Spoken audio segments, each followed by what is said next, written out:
Welcome, my name is Ben, and this is a patch I want to share with you today. In addition to sharing this patch, I also wanted to share some details about my hybrid modular setup I have going on here. It's based in VCV Rack, which I use for most things, but I'm also using the CV to MIDI module to send sequences out of VCV and into some of my physical gear. The audio is then routed back into VCV for mixing and effects. It creates a really great musical experience because it gives you the immediacy of shaping your sound with physical, tactile controls, while also giving you the freedom and creativity that comes with unlimited free modules. In addition to my synths that are sound sources in the physical world, I also have a few MIDI controllers for adding more tactile control over some of the things in VCV Rack. The most important one is this Akai APCmini, which is driving the Iverson Jr sequencer. If you haven't seen Omri Cohen's incredible video about how this $100 MIDI controller can basically bring a fantastic sequencer from VCV Rack to life in the real world, check that out. I'll link to it in the description. I'm also using the Akai MIDI Mix as a freely assignable controller and the Korg NanoKontrol2 for my mixer. The synths hooked up for this patch are the Behringer Neutron, the Moog Mother 32, and the Korg Volca Bass. So let's take a look at what each of them are doing in this patch, starting with the Neutron. I'll solo it here.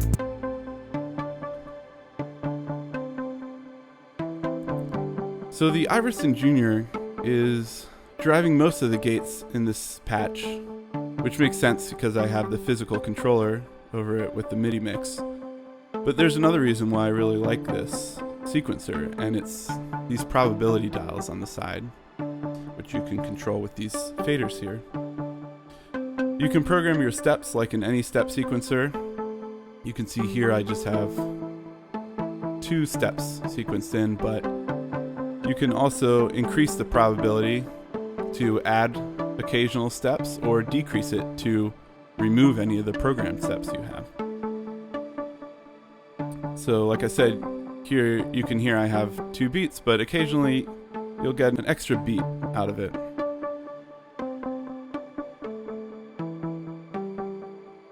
So this gate goes out of the Iverson Jr into a few places.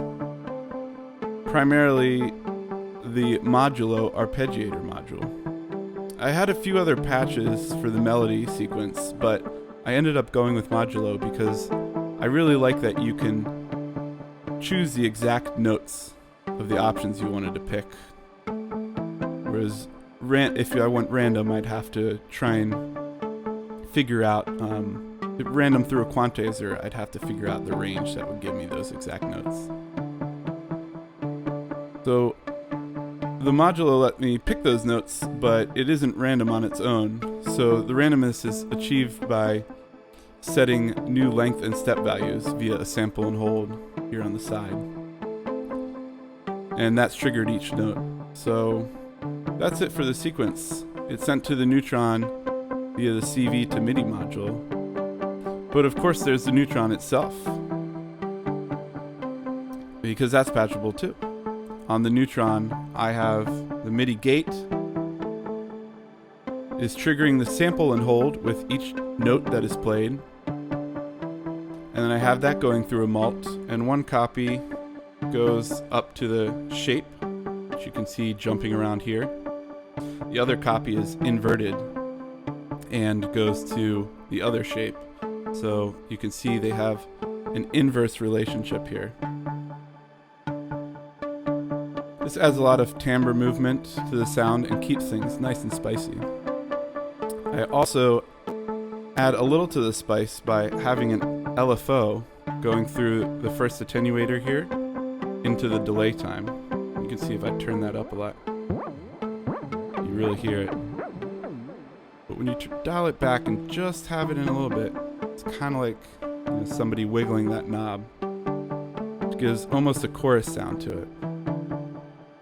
As I said, the nice thing about hybrid setup is that I have sound sources that I can reach out and tweak with ease, which can both lead to a lot of fun patches like this, as well as just letting you play with the sound while the sequence plays itself.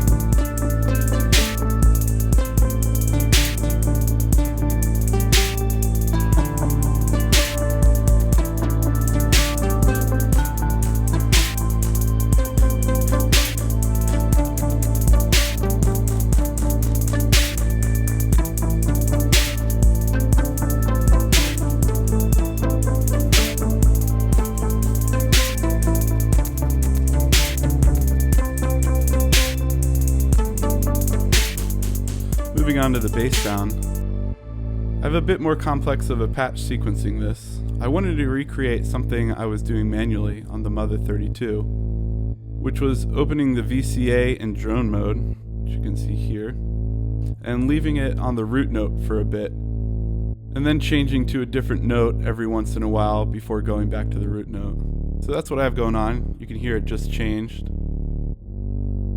and changed to one more, and now it's going to go back to the root.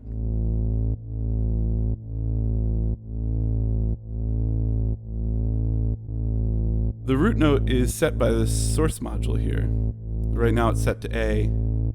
The other notes are set by this modulo. Again, I'm using this here with just 4 notes selected. And both signals are fed into this sequential switch, which only has 2 inputs active. On the downbeat of every bar, we run that trigger through this chances module, which is basically a coin toss, a weighted coin toss. If it goes to output A, nothing happens and it keeps playing the root note. But if it goes to output B, it goes through and starts this counter, but only if this trigger buffer has been enabled. Once the trigger goes through the trigger buffer, it disarms, so no new coin flip here will interrupt anything that's going on. The trigger flips the switch and changes it from the root note to the random notes, and it starts a counter for 2 bars. This allows it to play 2 of the random notes from the modulo. When it's done, it resets the switch back to the root note and starts this counter, which it's about to do. And this counter goes for another 2 bars to ensure that at least 2 bars of the root note play before the trigger buffer is rearmed and a coin toss can start the whole process over again.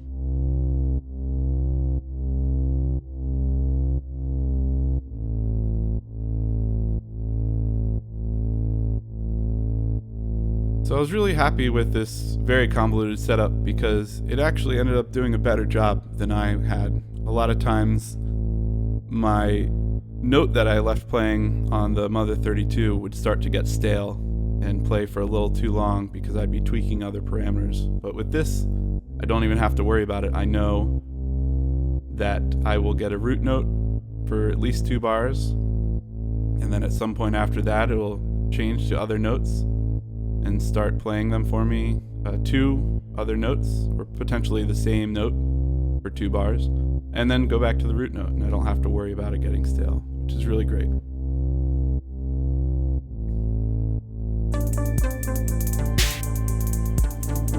The last melodic element here we have is the Volca bass. I'm not tweaking this one much while the patch plays, but having it outboard definitely made finding the sound easier. As for the sequence, there isn't too much going on here. Most of the magic comes from this module called Hive, which sends out CV whenever the little B crosses over a highlighted cell. This is then quantized and sent to the Volca, although you'll notice I had to extend the gate, which is one thing you might find yourself doing when using VCV Rack to drive external gear over MIDI. For some reason, I'm not sure what that's all about, but lastly, I wasn't happy with just letting that little B go about its business, so I have a track on Iverson Jr, which has no predefined steps, but the probability is cranked pretty high up. It's about halfway up. And that sends it to turn directions on this little B. So you'll see every once in a while they turn, going in circles, and that just kind of changes up the probability of a note being hit. So that about wraps it up for the outboard stuff. I could go into the drums, but this video is already getting a bit long, so maybe I'll touch on that in another video.